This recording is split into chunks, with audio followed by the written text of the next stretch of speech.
Police make an arrest after a human torso and foot were found inside a building in the Bronx. The suspect has been identified as Sheldon Johnson, a criminal justice activist who previously served time in prison. Well, first of all, this guy said he had turned his life around after spending most of his adult life in prison. In fact, just last year, he started working with the Queens Public Defender's Office. Well, now he is accused of shooting a man in the head in the apartment building right here behind me and then dismembering his body. All right, let's talk about something insane.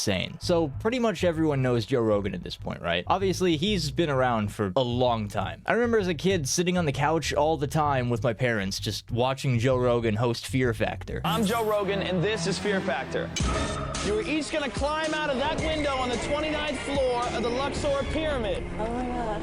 You're then gonna slide down the face of the pyramid at over 25 feet per second, grabbing flags as you go!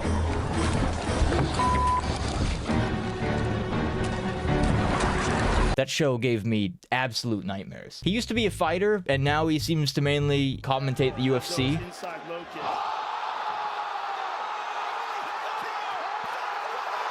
And also hosts pretty much the biggest podcast in the world.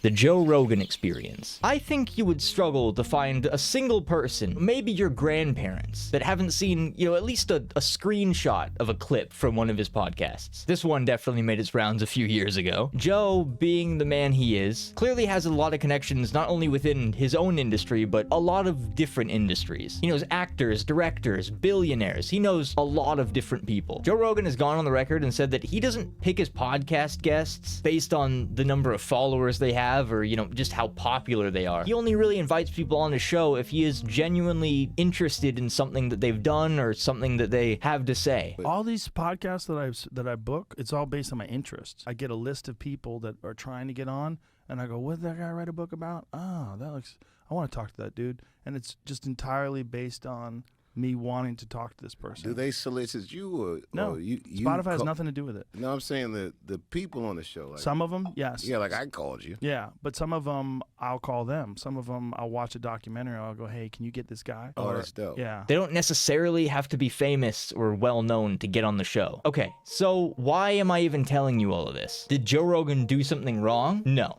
But a person who was recently a guest on his podcast did.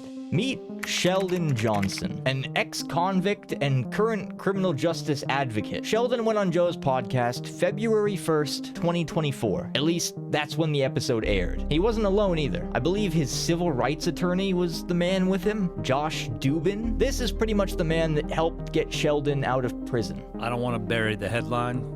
Sheldon is guilty. You see, Sheldon was originally arrested back in 1999 for a string of armed robberies that he was involved in. Apparently, he was a drug dealer. One of his clients decided that they didn't want to pay, so Johnson robbed both the man and his girlfriend because they had nice jewelry on. I need my money. It's just me being honest. It's just me being straight. When I finally located this particular individual, he had his girlfriend with him, and this guy owed me $5,000 for some drugs that I had gave him. And when I saw him, he had a bunch of jewelry on. He was with his girlfriend. She had a bunch of jewelry on. And I said, hey, man, where's my money at? Oh, yo, I was going to pay you. As far as I was concerned, his jewelry we was even. So I robbed him. And his girlfriend happened to be there, and unfortunately, she got caught up in the situation. Obviously a very logical response. But if you're already a drug dealer, logic might, be out the window at this point. Anyway, he got arrested, and the police were able to charge him with multiple offenses against him, leading to a 50-year prison sentence. My final offer before trial was 23 years, which kind of blew me away because my lawyer kept telling me that my maximum sentence was 25 years if I went to trial. So in my mind, it just didn't make no sense to me. Why would I forfeit my rights to an appeal if there's only a 2-year difference? I told the judge I would take 15 years right now. He refused to accept my plea offer, and I went to trial, and then I ended up getting 50 years.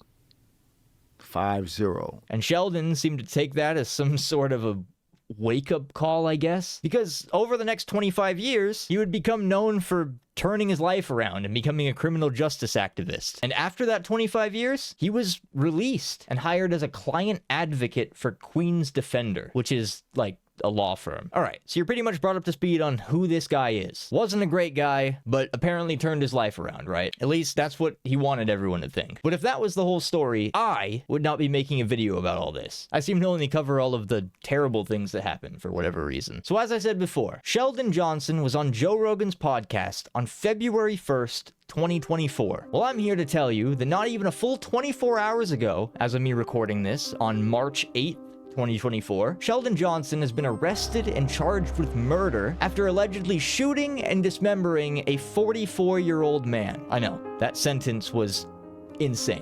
48-year-old Sheldon Johnson of Harlem is charged with murder and concealment of a human corpse. According to all the sources I could find, there have been reports of gunfire near a set of apartment buildings somewhere in the Bronx, leading the police to one of the apartments, Sheldon's apartment. Inside the apartment, they found the mutilated body of a man named Colin Small. Honestly, brace yourself for this. The man was found completely dismembered, with his torso being found first and his head being found with a bullet wound. There were also multiple other body parts found in the freezer, including the man's severed arms, legs, and a single foot. After reviewing the security footage, police discovered a man who was identified to most likely be Sheldon Johnson. On the footage, the police say that they could see Sheldon walking around wearing multiple disguises when entering and exiting the building. The superintendent of the victim's apartment building saying a neighbor heard gunshots, and surveillance video tells the story. The super providing me with these surveillance pictures inside the building that allegedly show Johnson carrying bags in and out of the apartment building the day of the murder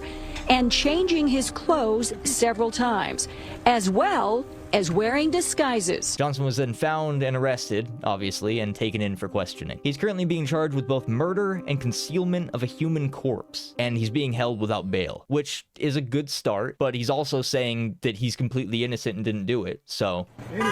Earlier today, Johnson declared his innocence to reporters as he was led away in handcuffs. A lot of people in the comment sections have been pointing out that he should have just never been released in the first place, and they're also talking about just how eerie it is to listen to him on this podcast talk about all these things after knowing, you know, what he's actually capable of doing, you know? It's quite scary. I wonder how Joe Rogan feels that he was sitting across from this man not that long ago, like literally a month ago. Even the judge of the case, all the way back in 1999, told Johnson to his face that he was a menace to society. There was never no mitigating evidence presented on my behalf to, you know, highlight why I may have made some of the decisions that I made.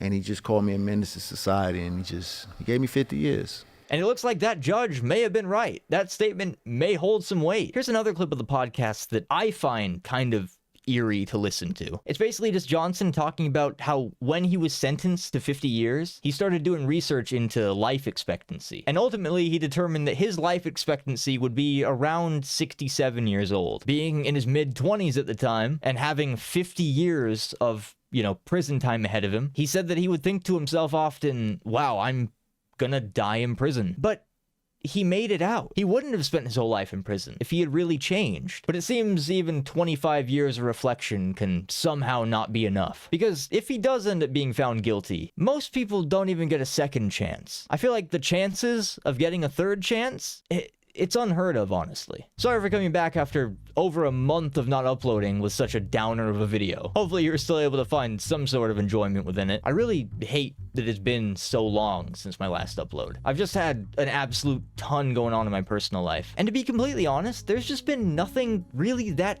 interesting that I've wanted to make videos about. I don't want to just make videos to get views. I want some substance to it, you know? I have to edit these videos for hours and hours, and I can't stand it if I also hate the subject I'm editing the video about. It makes it 10 times worse. So this has just been a little bit of a dry spill for me. But I'm hoping that I can have this video be the one that gets me back in the routine of things. Not sure if many of you have noticed, but I've actually been streaming quite a bit here on this YouTube channel. I've been doing a marathon of all of the Souls games because the Elden Ring DLC got announced a couple weeks ago. So I've just, I decided I'm gonna go through all of the Souls games to, you know, prepare for Elden Ring. So if you're a fan of any of those games at all, you should come hang out in the stream. I would love it. Dude, this is bullshit. This whole fight is actual bullshit.